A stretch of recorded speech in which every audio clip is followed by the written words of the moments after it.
one of the most emotional trip in my professional and my let's say smoking as a connoisseur. Behind everything what we saw, what we touched, what we felt, it's a passion of one guy and the family. This is a real passion, stands behind everything what we have. This is, the cigars outstanding, no question. Probably he won't be here more than 45 minutes. So each one of these trays holds 96 little holes, and what they'll do is they take the seed, and the seed is mixed with white ashes. So the soil will be prepared, and they start spreading it that way. The reason for the white ash is just so they know exactly where they spread seed already. So when they're spraying around, they get a good even spread. After the seed will pop out, and I've been watching it, it was real nice. Just 6th, 7th day, just all of a sudden, boop, next day you show up and the little plant came out. They take a while for them to germinate because it needs to start growing. So after a while, if you notice, any one of these little cups will hold 6, 7, 8 plants, and some don't hold any. So in about a week or 2 weeks, they're gonna take with a little pin, it's a little metal wire, they're gonna start taking out, it's called rallying, in Spanish we call it rally. Take out all the little ones and just keep the best one. So now it's all about survival, the whole time is about survival.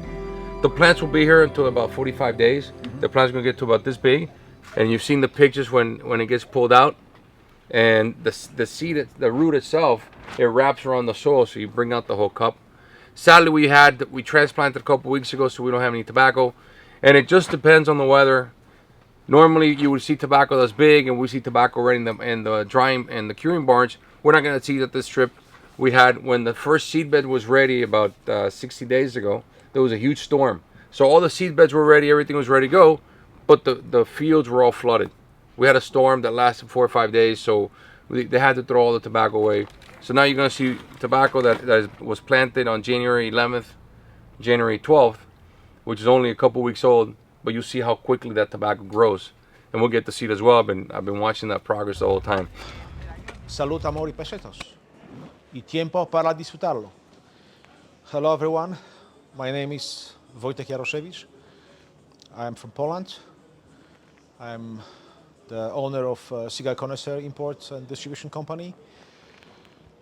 I smoke cigars for 30 years, already 30 years.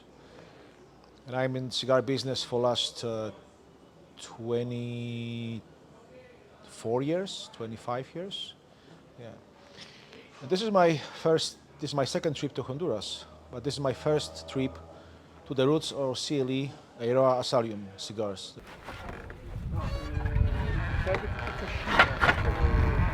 Here, but this is a tobacco barn. One tobacco barn will probably hold 1 or 2 acres worth of tobacco. Your biggest limiting factor, and the reason you don't see tobacco grown everywhere, is because these barns now cost $50,000 to $80,000 US to build. They're very big. However, I'm a big believer of just testing everything. Tobacco barns don't need to look like this anymore. The reason why the tobacco barn is wide inside, because you would put the tractor through, right? Also in Cuba, they would design it like this because these families didn't have much money, so they would do the sorting right inside the building. That's why they made it real wide. Also, the Cuban barns, the poles are at an angle, and the reason the poles are these poles, structural poles, and the reason they did it as an angle, in case there were hurricanes, to help it withstand the weather. So we've been using this shape forever. Now in Colombia, I trying to change the shape of the tobacco barns. My roofs are now oval. How to use roofs like this? Why oval? Because right now the sun hits you on one side, you're heating up this whole side, and then the temperature up there is much higher than the temperature down here. When it's an oval shape, you don't get that temperature change. I maybe get 1 or 2 degree difference. Now, tobacco needs to sit here for about 45 days, normally. If you notice, we have those ventilation pipes, and if you see the building on that side, you're gonna see a stack, as we have heating system. It's called Capriza, it's a system that the Cubans developed in the 90s. They perfected in the 90s. The Americans actually started using this in Connecticut many, many years ago. And what it does is it keeps 24 hours a day, keeps the same weather, the same climate, moisture, heat. Can't add cool, but when it's too cold, it'll keep the process going. Because if you guys notice here at nighttime, temperature was much lower than it is right now. And tonight, temperature will go down, I don't know in Celsius, but whatever, 4 or 5 degrees Celsius or 10. temperature does go down dramatically, what happens at that point is tobacco process slows down when it gets cold. But if you can keep the same temperature 24 hours, you go from 45 days to maybe 37 days, 38 days, and that extra week helps you out a lot when you have tobacco coming in from other crops. Because the worst thing you can do is have tobacco it's in the field. Tobacco's on the field at 86 days, 87 days, it's ready. It's ready, ready, ready. If you go 88, 89 days, tobacco gets more nutrients, and more nutrients is just not that good anymore. So you have to make sure that you rotate it. And my father has 52 barns in this property, which is a lot. And he's built over the years. They're properly insulated. It's a great process.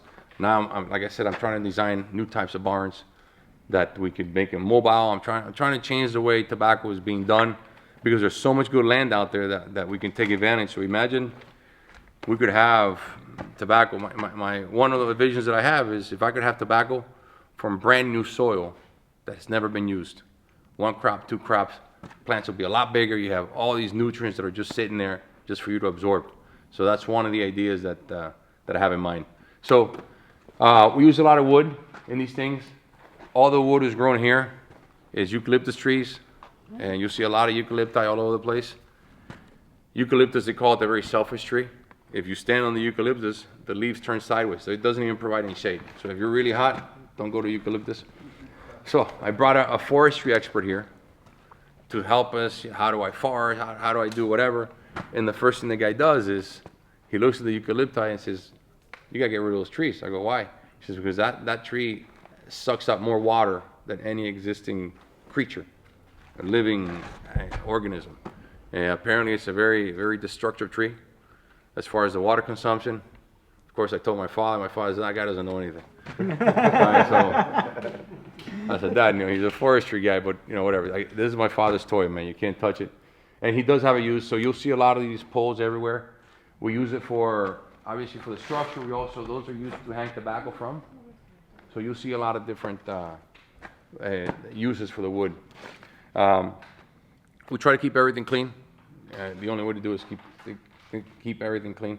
Sometimes we'll walk into these barns and you'll see bats. They kind of like to live here. We like to think that guano gives that Eiroa dark that special taste. Nah, I'm just joking. I don't know. So, all right. I just want to show you guys. I'm sorry we don't have tobacco here. It's the way the process goes. But the Corona size comes with sold out. Good business people you have. Sold out. All right, tobacco barn, the curing barn. This whole structure only holds about 1 acre, 1.5 acres of tobacco. It's costing right now these about $50,000 to $80,000 US to build. They're super expensive to build because of so much wood that's being used. Mm-hmm. So tobacco is going to sit here for 45 days. It's trying to go through a different process. You're trying to get rid of all the green, the chlorophyll. You're trying to cure, and you're trying to dry the leaf at the same time. But weather is crucial. You have 45 days. Normally it's 45 days you're going to hang it here. But you do want to turn the barn a lot faster. So weather and how you climatize the barn is everything. Harry was asking me something, why do we have so much insulation? The reason for the insulation is because we have to control the weather. Already you've been here, you notice how cool the temperature was at night, and now how hot it gets. And what happens is when we have, you see the vents up there and all the way in the back, this is called a calfrisa. What it is a heating system and a moisture system that keep feeding inside the barn to make sure we keep the same climate. So temperature goes up during the day, at night temperature goes down normally, and the process stops. By this we keep the same weather all day long. So from 45 days we go maybe 36 days, 37 days. We're able to control a lot more. You get a very dry day, you get a very moist day. The weather is very, very it goes up and down like that. Especially now, the last tobacco gets picked in late May, rain starts early June. So whatever tobacco is sitting here from late May is going to have different conditions than the tobacco gets picked up now. So we have to make sure that we protect the climate all the time. By controlling the calfrisa, the moisture, it gives a more consistent product in the end, which is really what you want. You want to make sure everything is the same no matter what time of year you picked it. so many things happened. Entertainment, live music, live dance, factories, and the meal, the meal here at this beautiful hotel. I didn't know. I thought that this is the chef from the hotel. No, no, no, no. He is one of the most famous chefs in Honduras. He has his own restaurant in the capital, in Tegucigalpa. So that's why he's professional. So all these things which are just having the place around us, they were specially prepared for the. Not every 2 hours. Did you guys notice that the soil was real flat? Do you remember? I mean, you can go see it on the way back. But anyway, the soil is pretty flat. They come with the tools and they start mounting soil over the stem, the stalk of the plant. Because, like I said, they absorb a little bit of nutrients from there also. But also, if there's rain, unexpected rain, the water can filter through a lot better there. It doesn't compact the soil. Because when rain is flat, it'll compact the soil. When the soil is compact, they can't get any oxygen. And by doing that also, you're moving the soil. The root itself doesn't go past 6, 8, 10 inches maybe. So the root is not a very strong root. Not like you would think of a tree or something else. Tobacco has pretty lazy roots. So by moving the soil around, you let the tobacco get more nutrients and get more oxygen as it starts growing.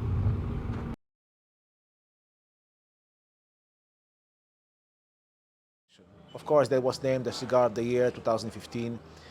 This is an amazing cigar, not only to smoke as it is in our countries, so whatever I am the word, but the most important and the biggest privilege is to smoke it here at the roots and when everything starts and began, because the feel, the taste, the atmosphere, and all this feeling which is behind, this is so natural and so impressive. That it does. Notice how the wind is turning the leaves over right now. So what the plant does when it's suffering, she starts eating more to get tougher and become stronger. And that's really what you're looking for. We like our cigars with body. That's what you're seeing it happen. And I'm glad you can see it happen right now. It's a windy day. And it's very common for us to get days like this. So it's sunny and it's windy. The plant also, we let it go.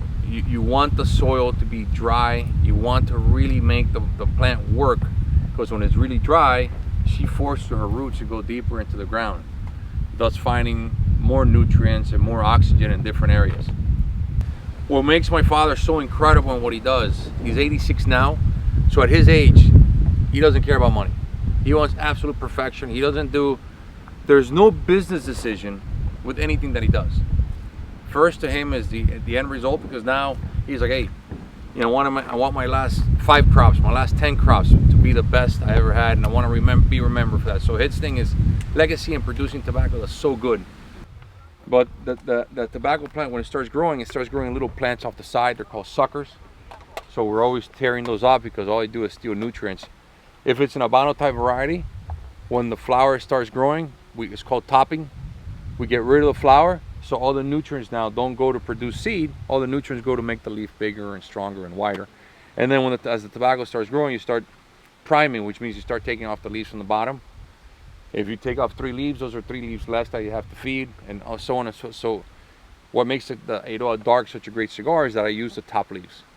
The top leaves eliminate everything from the bottom. All the nutrients go to those top leaves, but those top leaves have already been there for a while, dealing with the sun, dealing with the wind. Is very, very strong.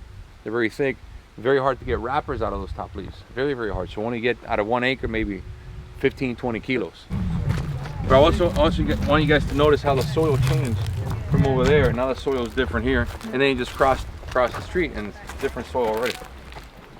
2 or 3 days older. 2 or 3 days. Yeah. But that's the 98 thing, the hybrid. But you know, the way they designed the 98 Okay. is that it's able to produce its own seed, and you're able to reproduce it.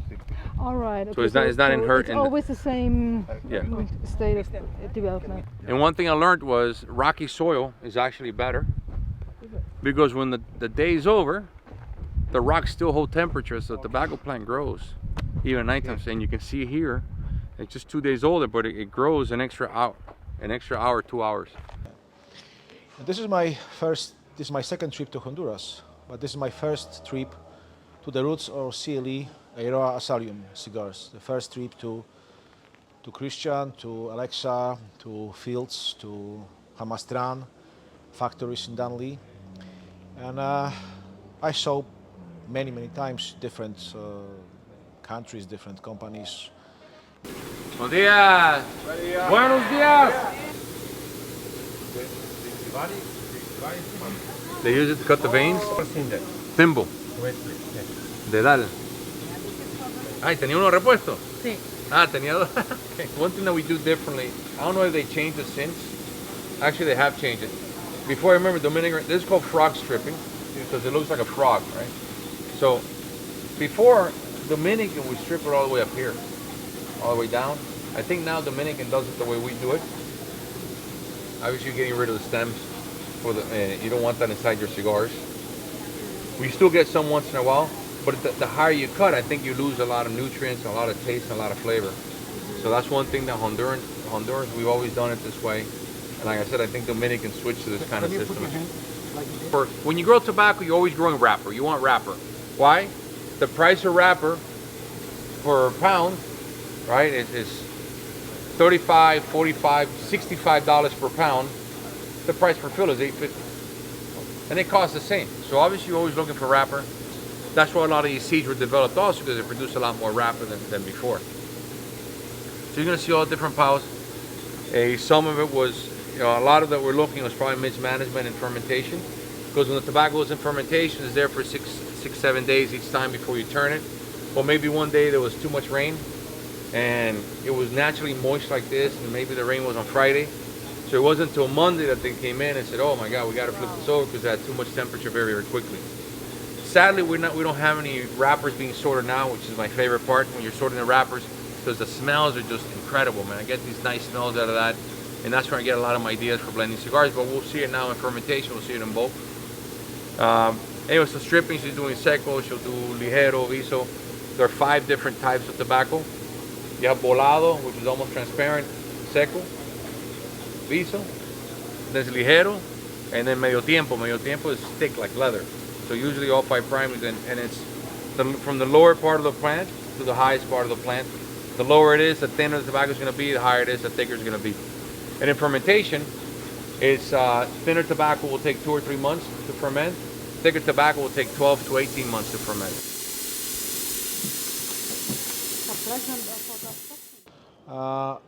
For sure, this trip, it's absolutely special. When we touch the soil, when we touch the ground, when we touch the hojas, the leaves, when we just smell the factory and touch the cigars which are being rolled. Factory? Yeah. We'll smoke the rejects, broken ones and stuff like that. So what we do here is a test. Of course, you want to see the taste. And we'll do it on Tobacco Barn also. You want to see the taste, but you also want to see the burn. You want to see the color of the ash, and you want to make sure that it's not burning with an edge. And that gives you an idea when the tobacco is finally fermented. Because sometimes maybe it smells the way you want it to smell, and you think it's ready, but then you have to see how it burns. Because maybe it's not going to be perfectly ready. And here's a good chance for you to see what kind of difference the wrapper makes on the blend. Now this is second priming. The best wrappers are usually third and fourth primings. To my taste, my father's taste, second priming. He likes second and third. I like third, fourth, and of course fifth priming. When you put the bulk up, it'll start pressing down, and see how the leaves are already squeezed down. So this thing, in a few days, it'll be all the way down in here. Usually it'll be in bulk about 7-8 days each time. And what tells the difference is how much temperature it has and how much moisture still has left. The tobacco is on the top will go to the bottom. The tobacco is on the outside goes on the inside. That's the simple. There's no real scientific method in how it's done. Yeah, man, there was a company kept saying double fermented or triple fermented, and stories like that used to really upset me, because you try to tell people the truth and how things really are done, and it's tough to compete with these Mickey Mouse stories. Yeah, my father likes to ferment tobacco all the way, and it's a big difference between him and I. You know, I think I like to get it to about 85-90% because I like body, but he doesn't like cigars with body, which is really why we're able to work well together. Two different two different types of productions using tobacco from the same farm.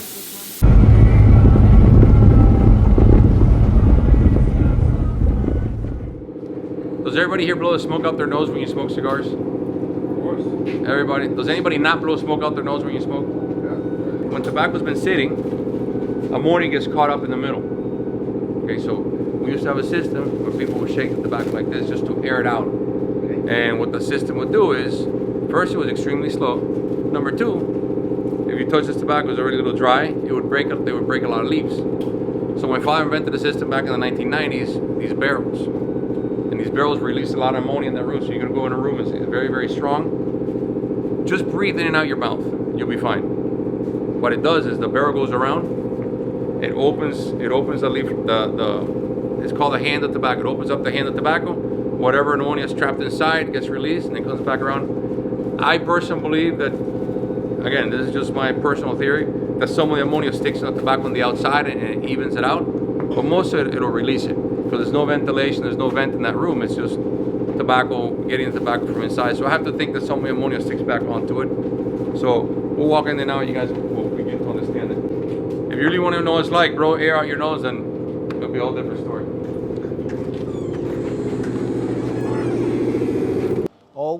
The Christian, he opened up all the factory, he opened up all the rooms. He didn't hide everything. He wanted to just show off, not because he's a show guy. He wants to show off because he believes in this, he stands behind, and there's nothing to hide, because the secret of this fantastic tobacco is from the field to the factories and the way everything is being done.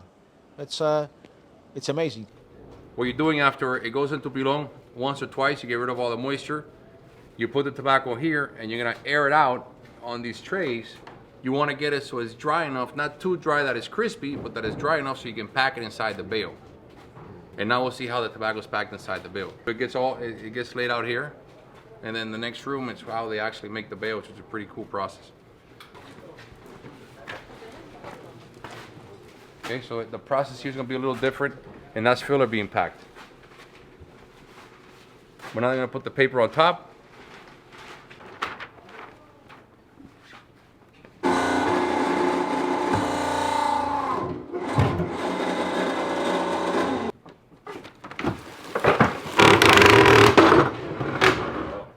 And that's where they sew it all up, and that's it. Then once the tobacco is in the condition from here, it goes to a bale. You can age it for 100 years if you want to, or 300 years without exaggeration. Tobacco has the same qualities as paper. If you keep them in the right moisture, right humidity, right everything, it'll last forever. For the tobacco, for the cigars for like Eiroa First 20 and the Eiroa Classic, I do age the tobacco about 3 years or 4 years. I keep it in a bale because I want it to be, when I first came back into the business, I had such a reputation for full body cigars. I wanted people to trust me, and I wanted to come out with cigars that were just medium body. And then that's when I got excited with the dark. I could finally start making full body cigars again for people to enjoy. And unfortunately, I can't make that many of them. But we do sit in the tobacco for 3 or 4 years for that precise, because it tones down the strength. But for the dark, I don't age it very much. You know, from the dark, it will probably go from here straight to the factory. Yeah.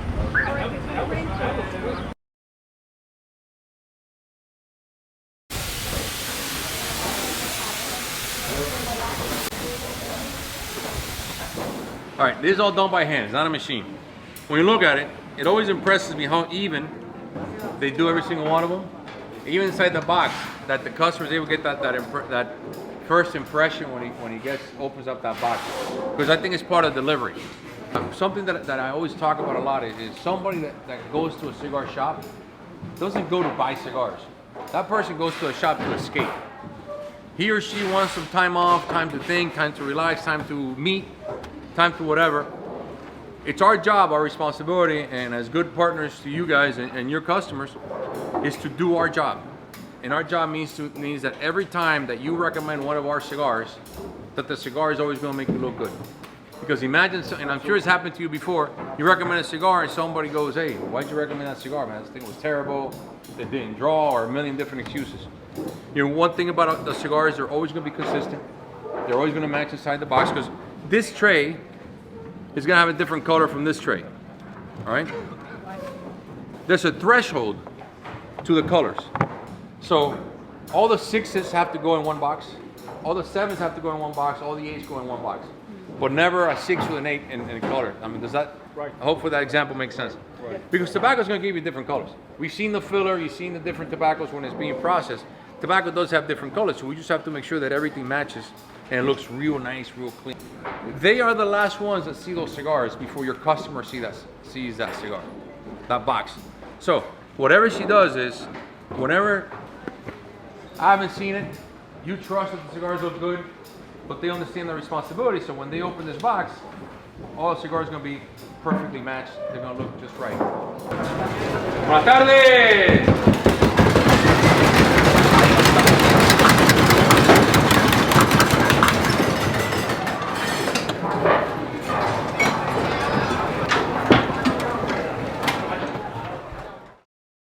So hopefully all this who is going to see this short talk, short interview, will not treat this as a kind of a next commercial to the brand, because I am not forced to do this. I am not forced to say this. I'm just saying this from my deepest part of my heart, because I believe in this. And as I said during the conference, why we smoke cigars? Because we want to. This is the passion, this is the love. And in the end, cutting the story short, what is better than one good Eiroa cigar?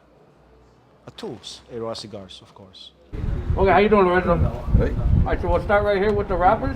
Yeah, more mild. A mono is probably going to be on the more higher end.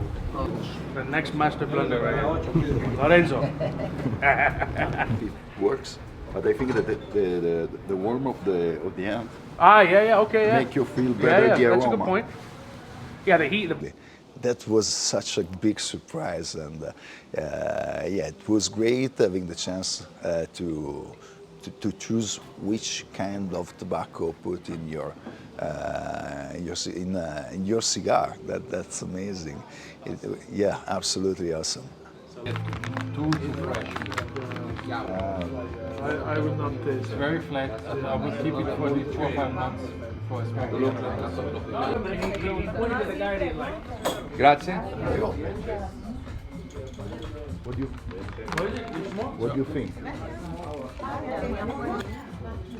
Let's see what we got. But on the That was the worst speech ever. You do much better. Nah, listen. Okay. I've been doing a lot of talking. I want to hear other people talk. oh sure, And dance at the same time. sure. It's everything in one day. So many exciting experience, and I'm so grateful to you all. And thanks.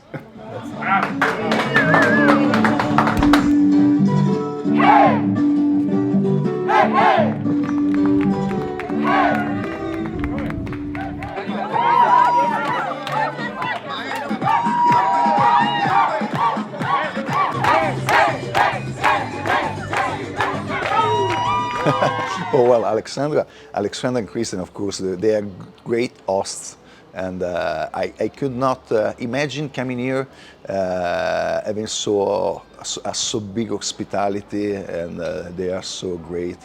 So it's amazing, and thank you so much, because it was, as I said, a really great experience.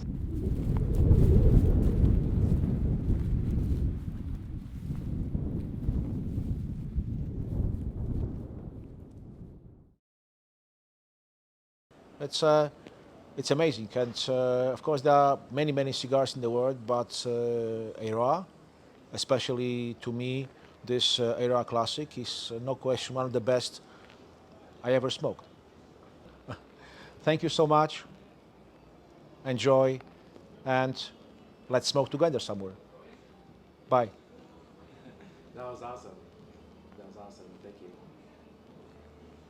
But Alex put a lot of effort into the food and entertainment. Tell me a little bit about that.